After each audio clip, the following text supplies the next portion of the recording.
దేవుని ఘనమైన నామమునకు మహిమ కలుగునుగాక. మన ప్రభువును రక్షకుడునునైన యేసుక్రీస్తుల వారి యొక్క ప్రశస్తమైన నామమునకే మహిమ ఘనత ప్రభావములు యుగ యుగములకు కలుగునుగాక.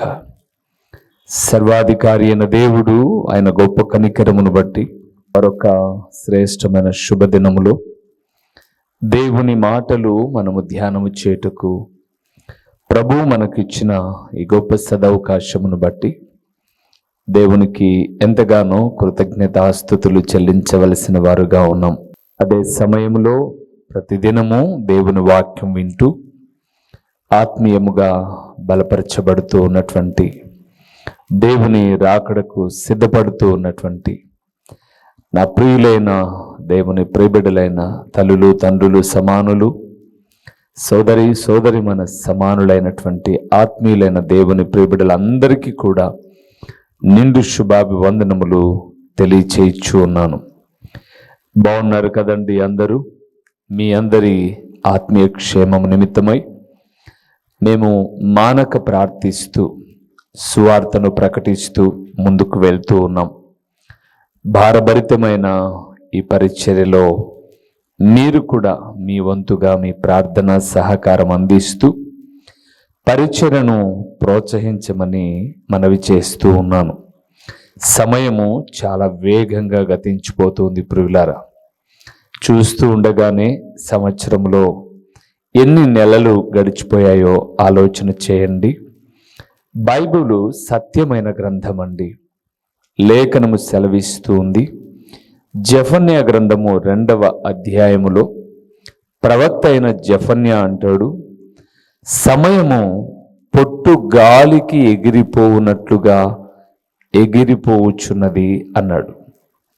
కాదంటారా? సమయము పొట్టు గాలికి ఎగిరిపోయినట్లు. నిజమేనండి. పొట్టు గాలి ముందు ఎప్పుడు నిలబడదు. సమయము కూడా ప్రస్తుతం దేవుని రాకడ సమీపిస్తున్న దినాలలో నిలవబడడం లేదు. ఎప్పుడు నిన్న అయిపోయినట్లుగా ఉంది మాసం, మరలా ముగిచేస్తూ ఉన్నాం. నిన్న ప్రారంభించినట్లుగా ఉంది వారం, చేస్తూ ఉన్నాం. రోజు ఎప్పుడు ప్రారంభమవుతుందో ఎప్పుడు ముగిస్తున్నామో అర్థం కానంత వేగంగా అయిపోతూ ఉన్నాయి. ఇలాంటి సమయంలో దేవుని ప్రియబిడ్డలమైన మనము దేవుని యొద్ద నేర్చుకోవలసిన విషయాలేంటో కొన్నింటిని మనం ధ్యానం చేద్దాం. ఈ దినమున మనము దేవుని సన్నిధానములో ధ్యానం చేస్తున్న అంశ భాగం ఏమిటి అనగా, దేవుని యొద్ద మనము ఏమి నేర్చుకోవాలి, నేర్చుకొనుట అనే మాటను గూర్చి దేవుని ప్రియబిడ్డలమైన మనము కొన్నిటిని ధ్యానం చేద్దాం. నా ప్రియ ప్రభుల వారు ఈ లోకంలో జీవిస్తున్న తొలి దినాలలో మొట్టమొదట ఆయన సర్వలోకానికి ఒక ఆజ్ఞనిచ్చాడు. మత్తయి రాసిన సువార్త 11వ అధ్యాయము మీకు అర్థం కావడానికి 28 కూడా చదివిస్తూ ఉన్నాను. 28, 29 వచనాలు 11వ అధ్యాయంలో చూద్దాం. ప్రయాసపడి భారము మోసుకొనుచున్న సమస్త జనులారా నా యొద్దకు రండి, నేను మీకు విశ్రాంతి కలుగచేతును. నేను సాత్వికుడను దీన మనస్సు గలవాడను గనుక మీ మీద నా కాడి, ఆ మాట చూడండి ప్రియులారా, మీ మీద నా కాడి ఎత్తుకొని నా యొద్ద నేర్చుకొనుడి, అప్పుడు మీ ప్రాణములకు విశ్రాంతి దొరుకును. చాలు. ఈ మాట తెలియని వారు ఎవరు చెప్పండి? క్రైస్తవ లోకములో ఎక్కడో ఒక చోట సభలల్లోనో, వీధి కూడికలల్లోనో, సంఘ కూడికల్లోనో సువార్త సాధనాలుగా తన దాసులు వాడబడుతూ ఉన్నప్పుడు దేవుడిచ్చిన ఆహ్వానాన్ని గట్టిగా చెబుతూ ఉంటాం. ప్రయాసపడి భారము మోసుకొనుచున్న సమస్త జనులారా నా యొద్దకు రండి, నేను మీకు విశ్రాంతి కలుగచేతును అని అంటుంటాం. అనే మాటలు మనం వింటూ ఉంటాం. ఏమండి, అక్కడ ఒక చక్కటి మాట ఉంది. విశ్రాంతి కలగాలి అని అంటే మొదటిది ఆయన యుద్ధకు రావాలి. రెండవది ఆయన యుద్ధకు వచ్చినటువంటి వారు విశ్రాంతి పొందాలి అంటే సాత్వికుడు దీన మనస్సు కలిగిన దేవుని ఎదుట నేర్చుకోవలసినవి కొన్ని ఉన్నాయి. విశ్రాంతి అనగా నెమ్మది అని, సమాధానము అని, ప్రశాంతత అని ఎన్నో మనం చెప్పుకోవచ్చు. మీకు ప్రశాంతకరమైన జీవితం కావాలి అనంటే దేవుని దగ్గరికి రావాలి మొదటిది. రెండవది దేవుని యొద్ద కొన్ని విషయాలు నేర్చుకోవాలి. మీకు టైలరింగ్ రావాలనుకోండి, బాగానే టైలర్ దగ్గరకు వెళ్ళాలి. కాజాల కానుంచి, గుండీల కానుంచి, కటింగ్ల వరకు, స్టిచ్చింగ్ వరకు నేర్చుకోవాలి. అవునా? ఏది కావాలన్నా, ఒక కారు డ్రైవింగ్ కావాలంటే డ్రైవింగ్ స్కూల్కు వెళ్ళాలి, నేర్చుకోవాలి. వాక్య ప్రకటన రావాలి అంటే ఎన్నో బైబిల్ కళాశాలలు ఉన్నాయి. లేదు అంటే ప్రభు పాదాల చెంతకు వచ్చైనా సరే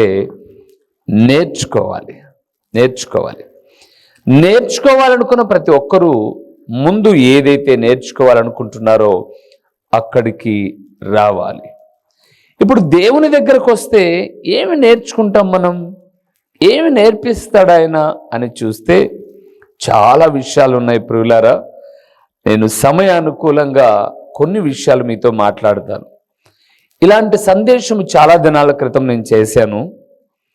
కోర్స్ ఇప్పుడు చేస్తున్న సందేశం అవేని కాదు. అందులో నుంచి ఒక నూతన కోణంలో మీతో మాట్లాడుతూ ఈరోజు దేవుని యొద్ద ఏమి నేర్చుకోవాలో మనం చెప్తాను. తర్వాత సందేశంలో నేర్చుకోవాలంటే దేవుని యొద్ద ఎలా ఉండాలో కూడా చెప్తాను. సరేనా? రండి, నేర్చుకోవాల్సింది ఏందో చూద్దాం. ద్వితీయోపదేశ కాండము 4వ అధ్యాయము 10వ వచనాన్ని బహు జాగ్రత్తగా దేవుని మాటగా విందాం. 10వ వచనం, నీవు హోరేబులో నీ దేవుడైన యెహోవా సన్నిధిని నిలిచి ఉండగా యెహోవా నా యొద్దకు ప్రజలను కూర్చుము, వారు ఆ దేశము మీద బ్రతుకు దినములన్నీ నాకు భయపడ నేర్చుకుని తమ పిల్లలకు నేర్పునట్లు వారికి నా మాటలు వినిపించదనని ఆయన నాతో చెప్పిన దినమును గూర్చి వారికి తెలుపుము. చాలు ప్రియులారా, దేవుని సేవకుడు దైవదాసుడైన మోషే ద్వారా ద్వితీయోపదేశ కాండం చాలా పర్యాయములు చెప్పాను. ద్వితీయోప అని అంటే ముందు చెప్పబడిన సంగతులు మరలా చెప్పడం, రెండవసారి అని అర్థం. వాస్తవానికి ఇశ్రాయేలులకు ఇవ్వవలసిన నిబంధనలు, కట్టడలు, ఆజ్ఞలు అన్ని కూడా నిర్గమకాండము అలాగే సంఖ్యాకాండంలో ఇచ్చారు దేవుడు. అయితే ఆ జనుల యొక్క అవిధేయతను బట్టి వారు కానాను చేరలేరని చెప్పినప్పుడు వారి తర్వాత ఉన్న సంతతి అంటే 20 సంవత్సరాల లోపున్న వారందరితో మరలా చెప్పడమే, దేవుని సంగతులు మరలా చెప్పడమే ద్వితీయోపదేశ కాండం.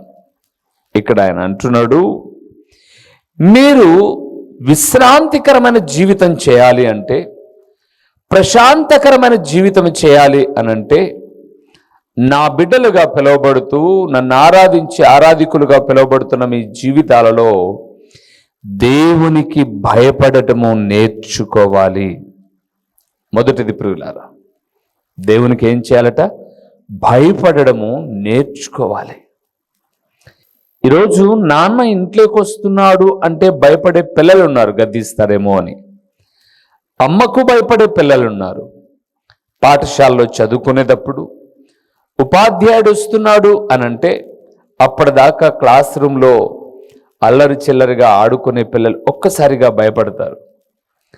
స్కూల్ గ్రౌండ్లో ఉన్న పిల్లలు డ్రిల్ మాస్టర్కు భయపడే రోజులు ఉండేవి. ఇప్పుడు నాయలేవో తెలియదులేండి.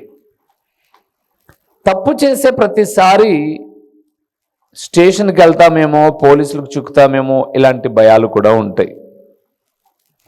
కానీ నేను చెప్పాలనుకున్న విషయం ఏంటంటే, మోషే ద్వారా దేవుడు మాట్లాడుతున్నాడు, యెహోవా సన్నిధిని నువ్వు నిలిచి ఉన్నావు కాబట్టి, దేవుడు ప్రతిదీ చూస్తూ ఉన్నాడు కాబట్టి నువ్వు నేర్చుకోవాల్సింది, నా యొద్ద దేవునికి భయపడుట నేర్చుకో. నీవు నేర్చుకోవడమే కాదు నేను కోరుకుంటున్నది, నీ పిల్లలకు కూడా నేర్పు నువ్వు. అవును ప్రియులారా, ముందు తల్లిదండ్రులమైన మనము దేవుడంటే భయం ఉంటే మన పిల్లలకు కూడా ఏమి నేర్పిస్తాం? భయాన్ని నేర్పిస్తాం. ఈరోజు ఇలాగ అంటున్నానని తప్పుగా అనుకోమాకండి. దేవుడంటే పెద్దలకు భయము లేదు, తమ కడుపున పుట్టిన పిల్లలకు భయము లేదు. చాలా ఇదైపోయిందండి. నేను నా విశ్వాస జీవితాన్ని ప్రారంభించిన శుభదినాలను జ్ఞాపకం చేసుకుంటే, బహుశా నేను చదువుకుంటున్న రోజులు అవి, 10th క్లాస్ చదువుతున్న రోజులు 93 అటువంటి సంవత్సరాలలో. ఆ రోజుల్లోనండి సేవకులంటే విశ్వాసులు భయపడేవారండి. పాస్టర్ గారంటే పిల్లలు భయపడేవారు, ఉపాధ్యాయులంటే పిల్లలు భయపడేవారు, అమ్మా నాన్న అంటే పిల్లలు భయపడేవారు, ఆరాధన అంటే భయభక్తితో ఉండేది. కానీ ప్రస్తుతం ఈ తరములో చూస్తూ ఉన్నప్పుడు నేను ఇప్పటిదాకా చెప్పిన పాస్టర్ గారంటే విశ్వాసులకు భయము లేదు, దేవుడంటే భయము లేదు, తల్లిదండ్రులంటే భయము లేదు, ఉపాధ్యాయులంటే భయము లేదు. ఈరోజు మీకు తెలుసు, ఉపాధ్యాయులు తమ ఎదుట ఉన్న పిల్లల యొక్క అవిధేయతను, అల్లరిని అణచడానికి ఒక గద్దింపు, ఒక హెచ్చరిక, ఒక దెబ్బ వేయడం లేదండి. ఈ రోజుల్లో వేస్తే పొరపాటుకు ఒక ఏటు కొడితే తల్లిదండ్రుల మీదకి మూకుమ్మడిగా దాడి చేయడానికి, ఉపాధ్యాయుల మీదకి మూకుమ్మడిగా దాడి చేయడానికి తల్లిదండ్రులు, బంధువులు, రక్త సంబంధికులు అందరూ చేస్తున్నారు. ఈరోజండి తల్లిదండ్రులకు మురిపెం ఎక్కువైపోయింది, ఉపాధ్యాయులకు స్వేచ్ఛ లేదు, గద్దించడానికి దేవుని సేవకులకు కూడా స్వేచ్ఛ లేదండి. మేము చూస్తూ ఉన్నాం. నేను పులివెందుల పట్టణంలో సేవా జీవితాన్ని కొనసాగిస్తూ ఉన్నాను. ఇప్పటికీ ఎంతమంది అండి గద్దించారు అని, హెచ్చరించారు అని, మందలించారు అని, దైవికమైన క్రమాన్ని నేర్పిస్తున్నారు అని సంఘాన్ని మానిన వారు, సహవాసానికి దూరమైన వారు ఎంతమంది ఉన్నారు తెలుసా? దేవుడు అంటున్నాడు, నీకు ప్రశాంతమైన జీవితం కావాలంటే దేవునికి భయపడడం నేర్చుకో. నువ్వు నేర్చుకో, నీ పిల్లలకు కూడా నేర్పించు. నువ్వు నేర్చుకో, నీ పిల్లలకు కూడా నేర్పించు. అదే దేవుడు అంటున్నాడు.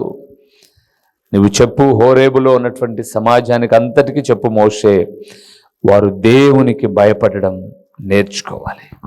ఇంతకీ మాట వింటున్న దేవుని కుమారుడా, నీకుందా భయం? ఈరోజు దేవుని మందిరాల్లో బైబిల్తో ఆరాధనకు వచ్చే వాళ్ళు లేరండి.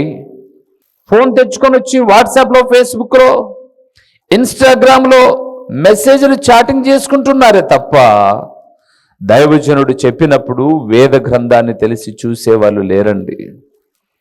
ఈ మధ్య నేను ఒక ఇంటికి వెళ్తే ఎన్నో ఏళ్ళ నుంచి క్రైస్తవులమేమో అన్నటువంటి వాళ్ళండి. ఆ పిల్లవాడి చేతిలో బైబిల్ ఉంది. పిల్లవాడంటే 10-15 సంవత్సరాల పిల్లవాడు కాదు, 30 సంవత్సరాలు పైబడిన సహోదరుడు, పెళ్ళైన సహోదరుడి దగ్గర చేతిలో బైబిల్ ఉంది. ద్వితీయోపదేశ కాండము అని చెబితే ఎన్ని తిప్పలు పడ్డాడో.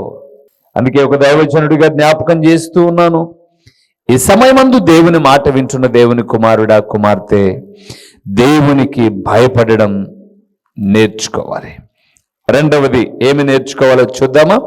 రండి, యెషయా గ్రంథం 1వ అధ్యాయము 17వ వచనాన్ని ఒకసారి మనం చూద్దాం ప్రియులారా. యెషయా గ్రంథం 1వ అధ్యాయము 17వ వచనాన్ని మనం చదువుతూ ఉన్నాం. కీడు చేయుట మానుడి, కీడు చేయుట మానుడి, మేలు చేయ నేర్చుకోండి. మాట ఎంత బాగుంది చూడండి. మేలు చేయుట నేర్చుకొనుడి. చాలు ప్రియులారా. మొదటిదండి దేవునికి భయపడడం నేర్చుకోవాలి. రెండవది మేలు చేయడం నేర్చుకోవాలి. నేను ఎప్పుడు ఒక మాట జ్ఞాపకం చేస్తుంటాను ఒక దేవుని సేవకుడిగా. నీకు మేలు చేయడం రాదా? మౌనంగా ఉండు, మౌనంగా ఉండు. నీకు మేలు చేయడం రాదు, సహాయం చేయడం రాదు, ఉపకారం చేయడం రాదు, మౌనంగా ఉండు. కానీ కీడు మాత్రం చేయమాకు. అందుకే పేతురు భక్తుడు ఉన్నాడు బైబిల్ గ్రంథంలో, చాలా చక్కగా మాట్లాడతాడు. తర్వాత పేతురు పత్రికను మీరు చదవండి, 3వ అధ్యాయాన్ని. కీడు చేసి శ్రమపడుట కంటే మేలు చేసి శ్రమపడుట చాలా మంచిదట ప్రియులారా. ఈరోజు సమాజంలో ఎటువైపుకు వెళ్ళినా తమకు మేలు కలగడం కొరకు ఇతరులకు కీడు చేస్తూ ఉన్నారండి. తమకు మేలు కలగాలి, తమకు మేలు కలగాలని ఇతరులకు కీడు చేస్తూ ఉన్నారు. ఈరోజు ఈ మాట వింటున్న దేవుని కుమారుడా, ఒక దేవుని సేవకుడిగా జ్ఞాపకం చేస్తున్నాను, కీడు చేయమాకు. అందుకే అక్కడ అన్నాడు, కీడు చేయుట మానుడి, మేలు చేయ నేర్చుకోండి, నేర్చుకోండి. అవును ప్రియులారా, నేను ఒకానొక దినాన ఒక ప్రాంతంలో సేవకుడిగా ఉంటూ, ఆ సేవకుడిగా ఉన్న దినాల్లో మరికొంతమందికి సేవకులకు సహకారిగా ఉందాము అని చెప్పి నన్ను ఆ సేవకుడిగా పిల్లలకు వాక్యం చెప్పడానికి ఏర్పాటు చేసుకున్నటువంటి అధికారి, పాస్టర్ గారు ఇంకొంతమంది పాస్టర్లను పిలవండి, వాళ్ళకు కొంత జీతం ఇద్దాం, ఏ ఆధారం లేని వారికి కొంత జీతం ఇద్దాం, వారందరూ మార్నింగ్ నుంచి ఈవినింగ్ వరకు కంటిన్యూగా ప్రేయర్ చేయండి, చైన్ ప్రేయర్ మాదిరి, ఒకరి తర్వాత ఒకరు పాటలు పాడుతూ ప్రార్థన చేస్తూ ఉండండి, మా కుటుంబము కొరకు, రాష్ట్ర దేశ క్షేమము కొరకు ప్రార్థన చేయండి, దానికి నేను కొంత జీతం కూడా ఇస్తాను అనింది ఆ తల్లి. భోజనం పెట్టి జీతం ఇచ్చేది. అప్పుడు నేను కొంతమంది సేవకులను, నేనున్న ప్రాంతంలో కొంచెం ఇబ్బందుల కొలిమిలో ఉన్న వారిని సమకూర్చి, మీరు ఎలాగూ ఏ ఉద్యోగం చేయట్లేదు, పరిపూర్ణంగా సేవకు వచ్చారు, సేవలో ఉన్నారు, సో మీరు మా దగ్గరికి రండి, నేనున్నటువంటి ప్రాంతంలో, నేనున్నటువంటి పనిచేస్తున్న సేవా స్థలంలో మీకు కొంత జీతం ఇస్తారు, నాకు ఇస్తున్నటువంటి తను, మీరు కూడా రోజు ప్రార్థన చేస్తే చాలు అని అన్నాను. సంతోషంగా వచ్చారండి. కానీ మీరు చెప్పమంటారా, మీకు చెప్పమంటారా, వాస్తవం కొంతకాలం అయిన తర్వాత ఎవరినైతే నేను పిలిచి మీ కుటుంబానికి జీవనాధారముగా అదిగో జీతం ఉంటుంది, మీకు భోజనం ఉంటుంది, ప్రార్థన చేయండి ప్రొద్దున 9 నుంచి సాయంత్రం 4:30 వరకు, తర్వాత ఇంటికి వెళ్ళిపోయి మీరు సేవలోకి వెళ్ళిపోండి, లేదా ఎక్కడైనా మీకు డే టైంలో ఏదైనా ప్రార్థన ఉంటే ఒక చెప్పేసి వెళ్దురు అన్న వ్యక్తుల్లో కొంతమంది, ఇతను ఉన్న స్థానంలో మనం ఉంటే ఎంత బాగుంటుంది. నాకు 7,000 ఇచ్చేవాళ్ళు జీతము, నేను అక్కడే ఉండేవాడిని వాళ్ళ దగ్గరే, కానీ నాతో పాటు ఉన్న వాళ్ళకు ఒక 3,000 ఇచ్చేవాళ్ళు, పగలంతా ప్రార్థన చేసి భోజనం పెట్టి. వాళ్ళు అనుకున్నారు 7,000 జీతం మనకు రావచ్చు కదా అని అనుకొని, ఒకరిద్దరికి పుట్టిన దుర్బుద్ధి చివరికి ఆ పని పాడైపోవడానికి కారణమైంది. ఎందుకు ఈ మాట జ్ఞాపకం చేస్తున్నానంటే, ఈరోజు సమాజంలో చాలామంది మేలు చేసేవారి కన్నా కీడు చేసేవారు ఎక్కువైపోయారు ప్రియులారా. దేవుని సేవకుడిగా జ్ఞాపకం చేస్తున్నాను. గ్రంథకర్త అయిన యెషయా భక్తుడు మాట్లాడుతూ, కీడు చేయటం మానండి, మేలు చేయుట నేర్చుకోండి. అవును ప్రియులారా, మొదటిది దేవునికి భయపడడం నేర్చుకోవాలి, రెండవది మేలు చేయడం నేర్చుకోవాలి, మూడవది ఏం చేయాలో చూద్దామా. తిమోతికి రాసిన మొదటి పత్రిక 5వ అధ్యాయము 4వ వచనం, అయితే ఏ విధవరాలికైన పిల్లలు గాని మనుమలు గాని ఉండిన ఎడల వీరు మొదట తమ ఇంటి వారి ఎడల భక్తి కనపరచుటకును, తమ తల్లిదండ్రులు ఆ మాట చూడండి ప్రియులారా, తమ తల్లిదండ్రులకు ప్రత్యుపకారము చేయుటకును నేర్చుకునవలెను. చాలు ప్రియులారా, ఎంత బాగుందండి మాట. దేవుడు మాట్లాడుతూ దైవదాసుడైన పౌలు ద్వారా తన ఆత్మీయ కుమారుడైన తిమోతితో మాట్లాడుతూ అంటున్నాడు, తల్లిదండ్రులకు ప్రత్యుపకారము చేయడం నేర్చుకోవాలి. తల్లిదండ్రులకు ఏం చేయాలి? ప్రత్యుపకారం. అయ్యో, ఈ మాట మనస్సు హృదయాన్ని గాయపరిచేదిగా ఉందండి.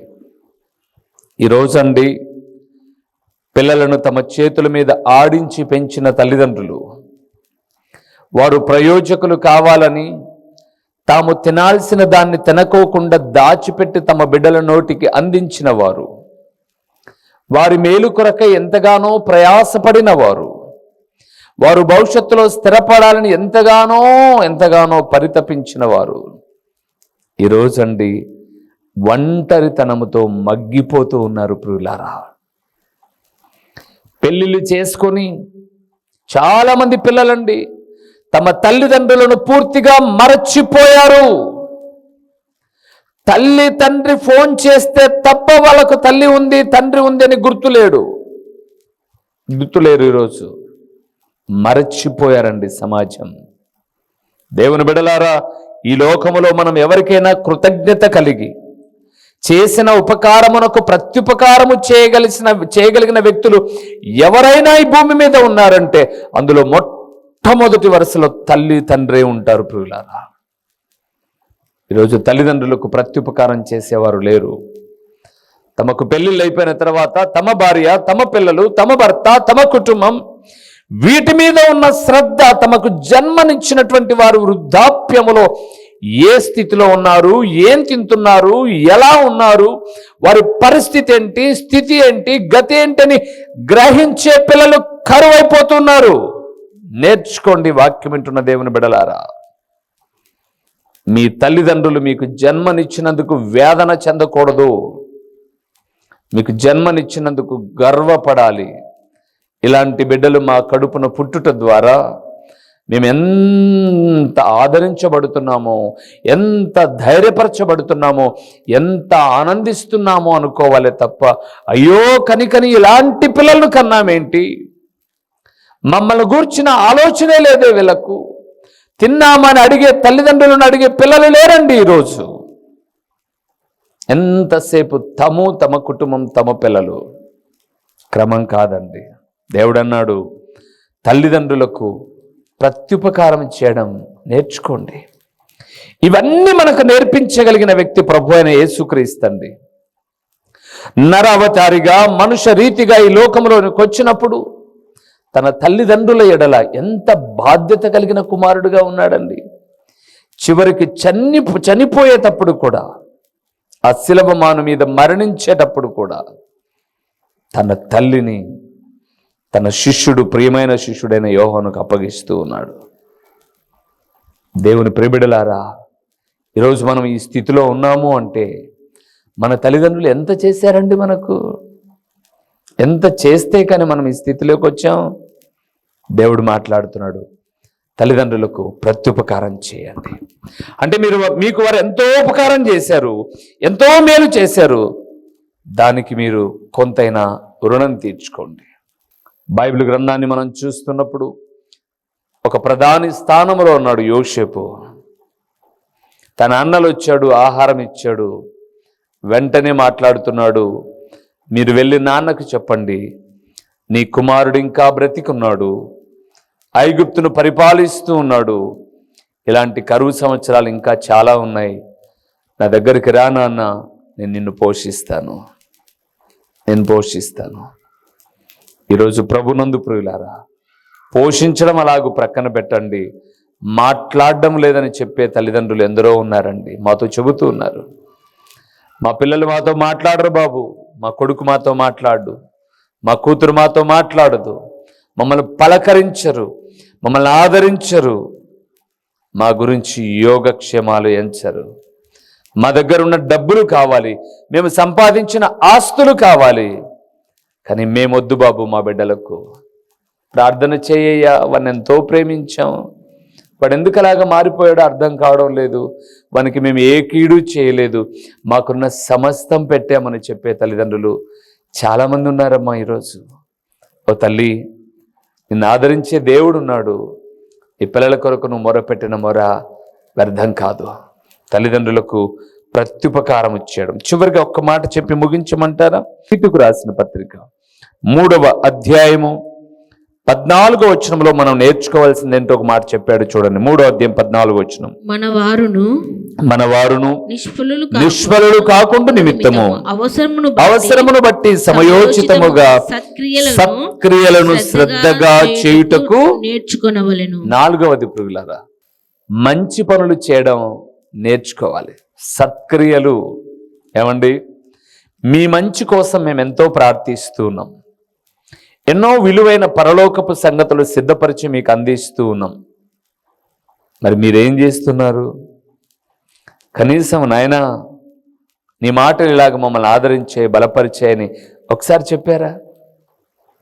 ఎంతమంది అండి? చెబితే ఎక్కడ కానుకడుగుతామనా? సరే, ఇప్పటిదాకా చెప్పిన వాళ్ళు ఉంటారు చాలామంది, వారందరినీ మేము కానుకలు అడిగామా? అది నీ ఇష్టం అండి. ఈ భారభరితమైన పరిచర్యలో ఒక పూటైనా నేను కొంత అర్పణ అర్పిస్తే మరొక రోజు మరొకరికి స్వార్థ అందుతుంది అంటే అది ఇవ్వడం, అది నీ వ్యక్తిగతం. నువ్వు ఇస్తే అది నువ్వు దీవించబడతావు. కానీ దేవుడు అంటున్నాడు, సత్క్రియలు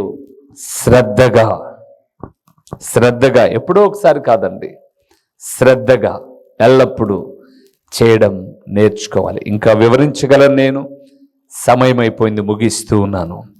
దేవునికి భయపడడం నేర్చుకుందాం, మేలు చేయడం నేర్చుకుందాం, తల్లిదండ్రులకు ప్రత్యుపకారం చేయడం నేర్చుకుందాం. చివరిగా మంచి పనులు, దేవుని ఉపయోగపడే పనులు చేయడం నేర్చుకుందాం. దీవించబడదాం. తలలో ఉంచుదాం, కళ్ళు మూసి ప్రార్థన చేసుకుందాం.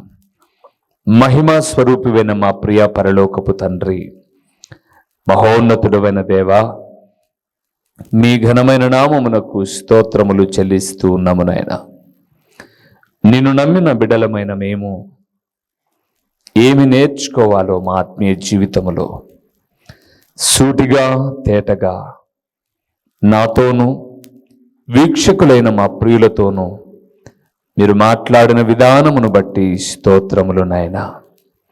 నిజమే తండ్రి, ఈరోజు దైవికమైన భయము నేర్చుకోవాలి, మేలు చేయడం నేర్చుకోవాలి, తల్లిదండ్రులకు ప్రత్యుపకారం చేయడం నేర్చుకోవాలి, సత్క్రియలు శ్రద్ధగా చేయడం నేర్చుకోవాలి. ఇప్పటికి నేర్చుకున్న బిడ్డలను మీరు ఎంతగానో దీవిస్తూ ఉన్నారు. ఇంకా నేర్పులో లేని వారికి కూడా మీరు నేర్పించి క్రమమైన విశ్వాస జీవితములో నడిపించండి. ప్రకటించబడిన పరలోకపు సంగతులు వ్యర్థముగా పోకుండా సారవంతమైన నేలను పడిన విత్తనము వలె 30 దంతలుగా 60 దంతలుగా 100 అంతలుగా ఫలింపచేసి మీ ఘననామానికి మహిమ ఘనత ప్రభావములు మీరు కలుగు చేసుకునమని ఎంతైనా నమ్మదగిన దేవుడవని మీకు స్తుతులు చెల్లించుకుంటూ యేసు నామములో అడిగి పొంది ఉన్నాము తండ్రి, ఆమేన్. ప్రభువైన యేసుక్రీస్తు పేరట దేవుని వాక్య వీక్షకులైన ఆత్మీయులైన మీ అందరికీ నిండు వందనములు తెలియచేయుచున్నానండి. ప్రభువునందు ప్రియులారా, దేవుని మహాకృపను బట్టి ఈ ప్రార్థనా ఛానల్ ద్వారా, యూట్యూబ్ ద్వారా 5 సంవత్సరాలు ఇప్పటిదాకా దేవుని మహాకృపను బట్టి 100 ప్రసంగములు మీకు అందించడానికి ప్రభు సహాయం చేశాడు. ఈ సమయంలో ఒక ప్రాముఖ్యమైన ప్రకటన ఏంటి అనగా, మీరు ఎప్పుడైనా పులివెందుల ప్రాంతానికి, ప్రొద్దుటూరు ప్రాంతానికి వచ్చినా ఈ 2 చోట్ల ఉదయ సాయంకాలపు కూడికలు జరుగుతూ ఉన్నాయి. పులివెందుల ప్రాంతంలో అయితే ప్రతి ఆదివారం ఉదయం 9 గంటల నుంచి 11 వరకు ప్రతి ఆదివారము ప్రభు బల్లారాధన ఉంటుంది. ప్రొద్దుటూరులో కూడా ఉదయకాలము 9 గంటల నుంచి 11 గంటల వరకు ప్రభు బల్లారాధన. తిరిగి ప్రొద్దుటూరులో సాయంకాలం 6:30 గంటల నుంచి 8:30 వరకు సాయంకాలపు సువార్త కూడికలో దేవుని సేవకుడినైన నేను వచ్చి దేవుని వాక్యాన్ని ప్రకటిస్తాను.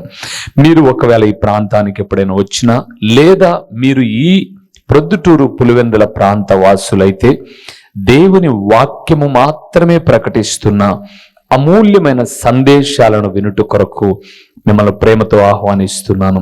ఎందుకు మీరు ప్రొద్దుటూరు పరిసర ప్రాంతాలలో ఉన్నవారైతే సాయంకాలపు సువార్త కూడికకు సూపర్ బజార్ రోడ్డులో ఉన్నటువంటి క్రీస్తు ప్రార్థనా గృహానికి మీరు రాకూడదు. మిమ్మల్ని ప్రేమతో ఆహ్వానిస్తూ ఉన్నాను. రండి ప్రియులారా, మీరు నేను కలిసి దేవుని నామాన్ని కనపరుద్దాం. ఒకవేళ పులివెందుల ప్రాంతంలో ఉన్నట్లయితే ఇక్కడికి రండి, ఆ ప్రొద్దుటూరు ప్రాంతంలో ఉన్నైతే అక్కడికి రండి.